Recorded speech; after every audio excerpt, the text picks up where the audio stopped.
திருச்செந்தூர் சுப்பிரமணிய சுவாமி கடற்கரையில் கடல் ஆமை இறந்த நிலையில் கரையொதுங்கியது. மன்னார் வளைகுடா கடலோர பகுதிகளில் டிசம்பர் மாதம் முதல் மார்ச் மாதம் வரை ஆமைகள் இனப்பெருக்கத்துக்காக கடற்கரைக்கு வருவது வழக்கம்.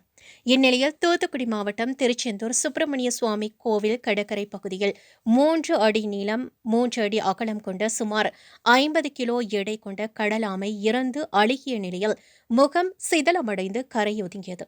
இந்த வகை ஆமை திருச்செந்தூர் முதல் ராமேஸ்வரம் கடலில் அதிக அளவில் காணப்படும். இது முட்டையிடுவதற்காக கரையொதுங்கும் போது அலைகளின் சீற்றத்தால் அடிபட்டு இறந்திருக்கலாம் என சந்தேகிக்கப்படுகிறது. திருச்செந்தூர் கடற்கரையில் கடந்த ஒரு சில மாதங்களுக்கு முன் கடற்பசு, திமிங்கிலம் போன்ற கடல்வாழ் உயிரினங்கள் இறந்து கரையொதுங்கியுள்ளன. இதுபோல் தற்போது ஆமை ஒன்று இறந்த நிலையில் கரையொதுங்கியுள்ளது குறித்த வனத்துறையினர் மற்றும் மீன்வளத்துறையினர் விசாரணை மேற்கொண்டு வருகின்றார்கள்.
ஆமாயா